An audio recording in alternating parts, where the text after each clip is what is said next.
Hi guys, welcome, and who dat? I'm Joe. Thanks for coming to the channel, Rosenfield 10, where I talk about the Saints. This is going to be a quick preview video.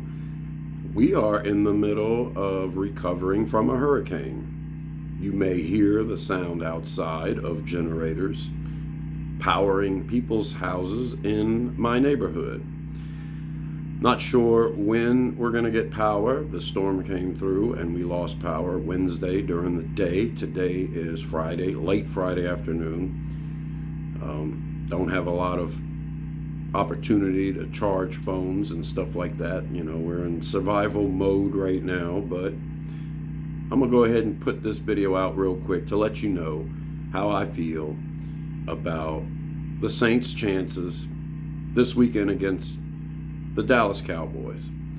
So everybody seems to think the Saints are going to play competitive, but Dallas is the favorite and Dallas will end up winning. And I'm sitting here riding the high of the first game performance by our beloved Bless You Boys in black and gold.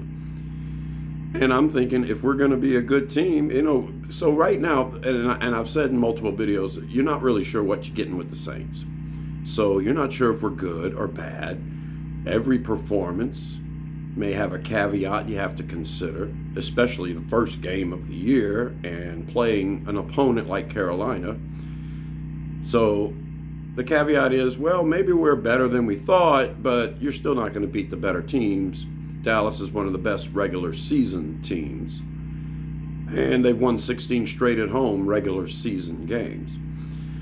But I'm looking at the Saints, and although we may go in a little injured on the offensive line and at a massive disadvantage to begin with on our offensive line when you look at Dallas and their defensive line, I'm looking more at Clint Kubiak's scheme, how he was able to dictate what our offense did, regardless of what Carolina's defense had planned. It seemed like we put them on their heels. So I'm a simpleton. I think the best way to win a football game is to run the ball and to stop the run. And when the Saints play well, this is always the case. And sometimes when people say it, it's like, oh yeah, cliche and everything else. But then you go into the draft and you get a guy like Fuaga, who was probably the best run-blocking offensive tackle in college coming out. You know, he's definitely one of the best tackles, performed at a high level in his first game as a rookie. And you start to see, well, hey, this is going to benefit.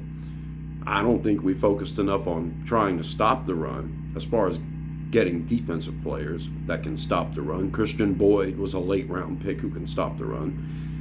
But my focus here is going to be on the Saints offense. If we play the Kubiak scheme and we get the offensive line moving and we have different players hitting Micah Parsons every down, it's not Micah Parsons lined up over Trevor Penning. When the ball's snapped, I expect Cesar Ruiz to hit Micah Parsons, or I expect a tight end to come in and slam him on the side as we're running right at him or away from him. And I expect that to be the case all day long. Cowboys are not great when it comes to stopping the run. This was their Achilles heel last year, and that's how Green Bay really beat them.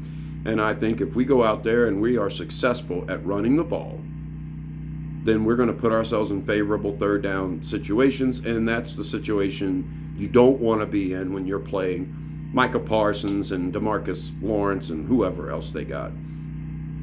You run right at him. That's how you take Micah Parsons out the game. You run right at him. You make him hesitate in his head for only a half a second, expecting to run every time. By the time that first full seconds is up, now he's putting together his dominant pass rush move against Trevor Penning or whatever, and hopefully we're moving offensive linemen on pass plays too. I just think that it's a question of scheme. He proved to me that he can cover up the inability of our offensive line to be massively effective against a team like Carolina. So let's see if Clint Kubiak can have this scheme and this system and a game plan that puts Dallas on its toes. And if that happens, then yeah, it doesn't matter that Micah Parsons is better than everybody in the league and certainly a match for our offensive tackles. And we're going to see. I think the scheme can elevate us. If you get Dallas not playing their game, and their game on defense is rushing the passer, go back and watch the game that Miami played this weekend. They just played Thursday night, and I was watching only the highlights, granted, but it seemed like the quarterback for Miami was in trouble because they were doing a lot of straight dropbacks, straight one up on offensive line, wasn't moving. It was straight up blocking. You had a deficient left side, and it showed all game long. So that's the way that I'm looking at it. If you're going to just straight drop back. And so, yeah, I was trying to look at down and distance every time I was watching these highlights. I don't know if all of these plays were on 3rd and long. They put themselves in that situation. But if we put ourselves in that situation where it's 3rd and long, don't think you can just straight drop back and one-up block these defensive ends for Dallas. It's not going to happen. So, yeah, I'm talking about Miami Thursday night against the Bills. That didn't seem like the kind of offense that Clint Kubiak is running. He would be moving his offensive line. He'd be running the ball on 3rd and long every now and then. He'd be having some success. So, yeah, I hope we don't get in a situation where when it's 3rd and 13, we just decide to straight drop back or shotgun, straight up man block, and expect to win. We're not going to win that way. We're going to have to move the pocket. And if we're moving the pocket, I think it's going to limit what Dallas can do on defense. So I'm going to go out on a limb and predict where no one else is willing to go, and I will eat my crow if I'm wrong. But my final score prediction for this game is the Saints winning, and the Saints winning by double digits, because I think we're going to put Dallas in a situation where their defense won't be as effective. And as far as Dallas goes offensively, they're not going to have a good time running the ball against really good teams. And are the Saints really good on defense? Yeah. Are they good against the run? Well, you've got old man Ezekiel Elliott coming in to this game, so let's see if we can do it.